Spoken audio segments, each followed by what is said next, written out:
Waza les mateurs jaajëf sama gars yi welcome to the Matin vidéo hein. Donc en direct de la maison maa ngi ci sama gàlle nii toog au calme di xam nga di xaar ndogu bi nii xam naa instant bi ngeen di jot vidéo bi dina fekk xam nga dog nañ bu yàgg donc bon ramadan donc nañ dugg ci koor gi ci bismillah rahman rahim ngeen ci alhamdulilah rabbil alamin ngeen baal ma àq baal naa leen yàlla na yàlla boole baal ñu teewe koy ati at comme nu ñu koy defee chaque fois dañuy analyser ay sons en particulier comme ni ngeen ko gisee ci titre bi ak analyse bi donc bi c'est une analyse boo xam ne ça a été très demandé par ay followers et abonnés sur Instagram xam nga ci samay commentaires YouTube maa ngi gis ça revient toujours et j'ai attendu le moment opportun pour en parler parce qu'on est dans le Ramadan ñu ngi ci koor gi et corps égale à spiritualité égale à xam nga ñu tuub suñuy acte xam nga et ça rejoint le son muy Canabasse mooy Confession 4 donc Confession ma jox leen historique bi comme j'aime bien le faire. Il y a eu Confession 1, 2, 3 et 4 ans. Donc on a dû attendre 3 ans pour mën a jot ci 4 bi man yàgg naa di déglu Canabasse nag gars yi may yàgg a suivre xam nañ nu mu demee depuis 2007 wax naa ne DK South ak album mbedd bi bu kii bu Nit Dof bokk na ci ma gën a jox déclic pour ma gën a bàyyi xel rap galsen donc Canabasse c'est un gars vraiment que j'apprécie sa musique et Confession 4 bi vraiment ça a été le summum quoi parce que on était dans une période boo xam ne ñëpp a ngi doon clashante ay règlement de compte la woon xam nga ku nekk di régler ses comptes de gauche à droite et là boum Canabasse ñëw annoncé son Confession 4 bi avant ça il avait annoncé For the Buzz 4 et par la suite ci la ne For the Buzz 4 dañuy xool ndax période que nu mu tudd koor gi duñu mën a génne projet bi donc mu baaxee gars yi Confession 4 pour gars yi am dara quoi mu tombé ci conceptu koor gi donc bu ñu analyser son bi en profondeur wàllum lyrics ci paroles yi il a beaucoup fait part de comme le titre c'est évocateur mooy confession genre tu te confesses auprès de Dieu quoi moom noonu la ko jàppee mais à chaque fois son bu daan commencé yaa Assane mooy Zoukara moom mooy ubbi son bi xam nga ak benn speech benn discours xam nga mu wax ci actualité bi parce que son bi ça rejoint actualité bu ñu nekk nii mooy Covid bi il en a parlé mu ne bu ñu tollee benn moment boo xam ne nit ñi xam nga jaame bu ñu réeree def naka sudul noonu mbas dina am ci dëkk bi mooy loo xam ne yàlla moo koy wàccee pour xam nga gars yi dellu ci seen xel mu indil ñu genre tur bi ci français laa xamul mbas mooy maanaam benn buggal je sais pas lu ñu koy waxee ngeen wax ma ko ci dans les commentaires donc yàlla ji loolu la wàccee quoi muy corona bi et zo bu mu ko paree wax Canabasse commencé couplet tu vois lyrics bi ça rejoint confession bi genre moom il parle de ses actes lu ko dal ci live bi ci diggante bi nii 3 ans yi lu mu jot a dund mu defaale clin d'œil ci ay couvre-feu ay livres tu sens que son bi c'est actuel quoi tey bu gars yi koy suivre xam nañu ci Instagram bi il a passé du temps au studio dafa enchaîner 3 jours affaire yooyu di nelaw studio gars yi filmer ko et tout donc il s'est donné corps et âme pour mun ñoo génne benn affaire quoi parce que nu mu ko expliqué ci son bi il a pas trop le temps xam nga parce que dañ ko dénk doomu jàmbur léegi il est père de famille il est marié tout ça donc c'est pas le Canabasse d'avant quoi célibataire bu ñu doon def ay son fana nekk studio di la balancer ay 7 sons 8 sons donc là il s'est mis à fond ça se ressent à la prod parce que prod bi y a 3 personnes yoo xam ne ils sont impliqués ci instrumental bi donc on voit que il s'est professionnalisé quoi il a mis le paquet sur le son il a fait appel à Sambation si wàllum clip Sambation moom moo réalisé clipu Ngaaka Blindé boobu noonu mooy jooyu xol suma juumul waaw jooyu xol la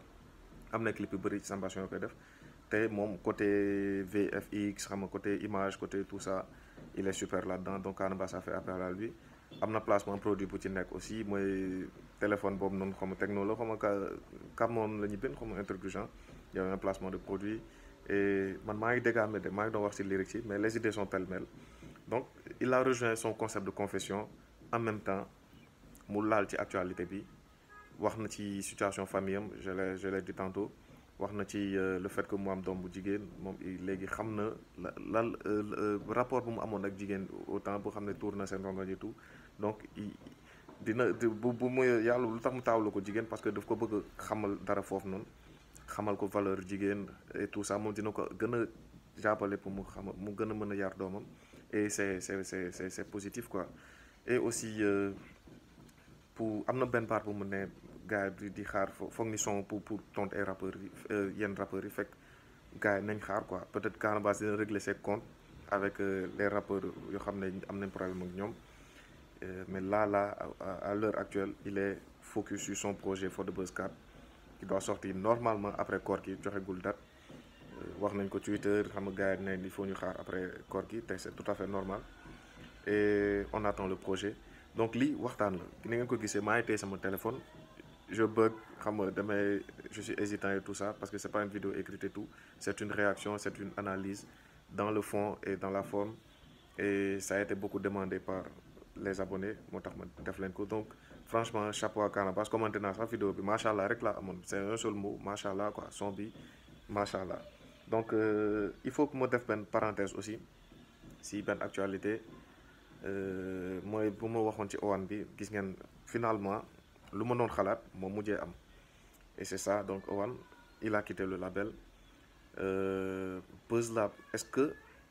sortie Owan ça va être un handicap pour eux ou pas donc là on aura la réponse après peut-être Canabasse dina def ay sorties dina ci wax et tout donc on espère bien que du doon handicap trop quoi parce que si on part du principe que Owan def na son yu bëri ci projet bi donc ils vont être obligés d'enlever ces couplets et tout ça donc liggéey bi dina xaw am retard bu ndaw et Canabasse aussi c'est le mieux placé pour en parler ci sujet boobu noonu le fait que mu perde un membre de son label Buzz Lab lan mooy doon perspective am lan la ñu mën a xaar ci ñoom projet bi ban couleur lay am et tout et loolu la ñu mën a xaar quoi et on espère bien que dinañu def une sortie par rapport à ça donc on souhaite bonne chance à Owan dans sa carrière bonne chance au collectif Buzz Lab ñuy xaar seen projet de main ferme ça va être une confirmation pour ñoo xam ne ils pensent que Buzz Lab est en crise ou Buzz Lab peut renaître de tout ça de seen déménagement de tous ces petits dog-dog yi am xam nga ay retard ci seen sortie projet y a Vito seulement qui a sorti quelque chose et tout donc on va voir est-ce que ça va le faire quoi tey vraiment je tiens à def benn interview ak Canabasse su dee yaa ngi may seetaan ak gars yi tamit yi seetaan vidéo bi nañ wax sa waaye ñu def équation de maths ñuy yaatal ñu wax ci mbóot yi donc vraiment ça me fera plaisir quoi te dina nekk benn version boo xam ne doo doon ay suppositions et tout ça va être lui face à moi face au public gars yi dinañ xam franchement le fond de sa pensée et tout ce qui s'est passé quoi donc merci continuez de vous abonner lâchez un gros pouce bleu dem leen ngeen seetaan ñaari lien ma leen jox nii live performance yi may def sama chaîne c'est pour l'underground c'est pour le game et booy xam ne kenn xamu leen laay jël jox leen ñu def ay live performance toog studio di rap en direct seen son ngeen dem seetaan ko ngeen lâchez des pouces bleus et abonnez-vous activez la cloche de notification bon mois de Ramadan je vous kiffe let's get it